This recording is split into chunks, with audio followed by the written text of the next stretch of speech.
stuff. And after getting his degree, which his doctorate wasn't in music because Rossley Finney didn't think he was a musician. I'm not surprised Finney thought that.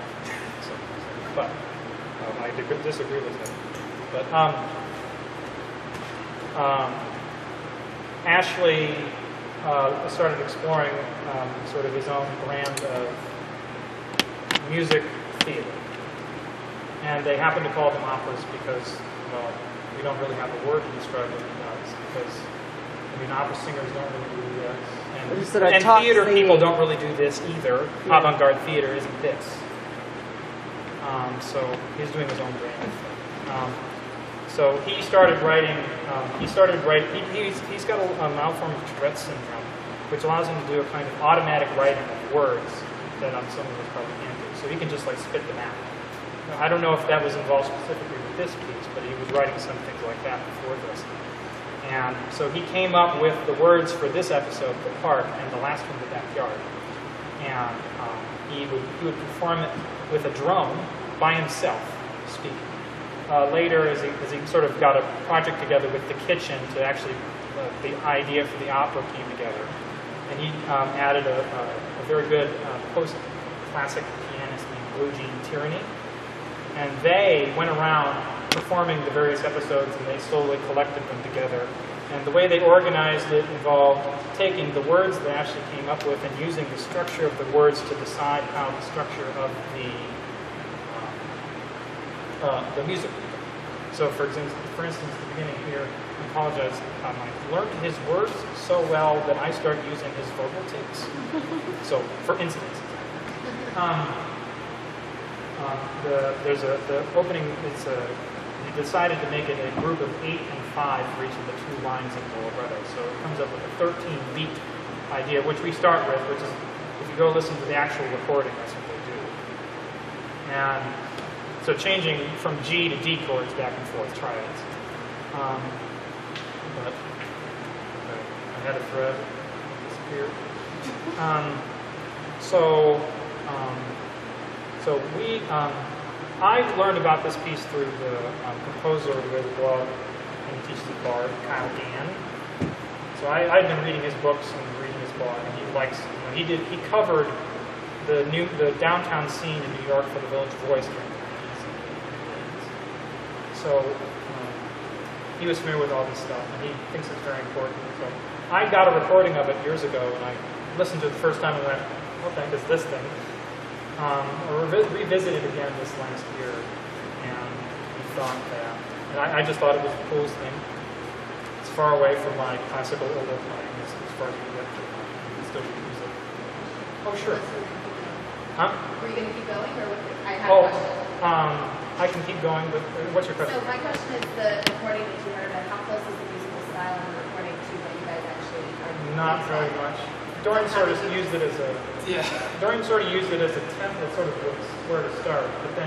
So the music that you played was basically your music. Yeah, and the two of you worked together to sort of time it. The way he originally composed it, there was he didn't write the music; he wrote the words and had the idea.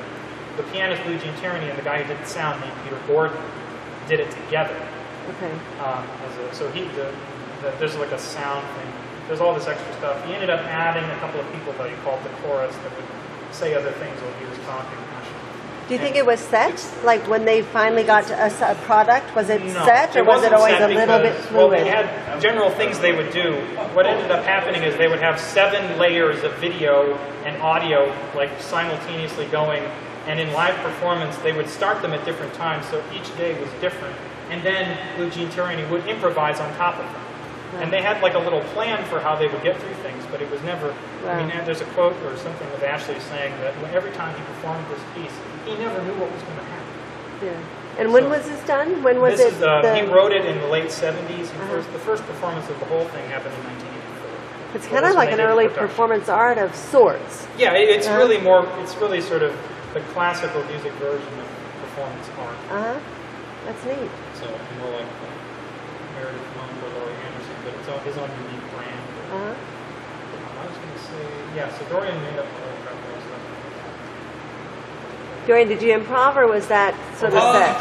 It's A little bit of both. It's a structured improv. Structured improvisation. Structured improv. Like there's I'll bring it over in a second. There's like notes, but there's stuff like the major third thing that kept happening. That was today, and that probably won't happen ever again. Yeah, I mean, we don't really have a plan. Yeah, we have like he knows he's going to do 6 sections structured around when I start the stuff, and I know he's going to do that. And we've consistently in rehearsal done a part where he says a word and I break and then come. Yeah, that one place where I say something, I scream, he does that, and then I say the weirdest line of the whole piece: 2 G's and eggs.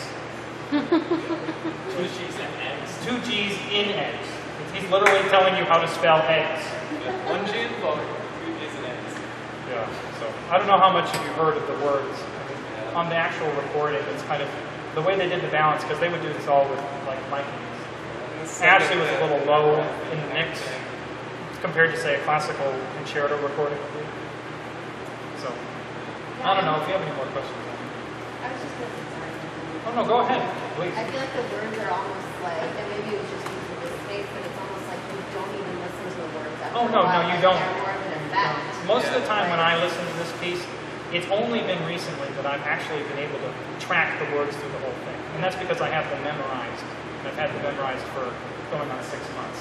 Yeah, how long did it take you to memorize the whole thing? Well, I didn't have a job at the time, so it took about, well, I had a very tiny one. It only took up 2 days a week, 8 hours total. It took me probably, to get the first level of memorization down, it probably took a week or 2. But Wow. it took repeating it over and over again multiple times a day, like in the shower or other times, to get it so that like I could just say it. I wasn't even thinking. So most of the time, I wasn't thinking about the words most of the time when I was performing it. I was thinking about what the hell I was going to do with myself. Like, where should I go now? And like the idea, so I made all this up just like 5 minutes before you guys.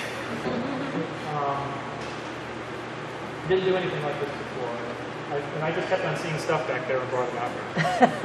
And I had the idea to hit the formulas. So it's... You guys perform this together? Huh? We originally had the idea so that we could like perform at a bunch of places, like schools or little venues somewhere. Yeah. And it's been moving slowly because in the middle of it, I moved from Chicago to Charlotte, and the one, Dorian,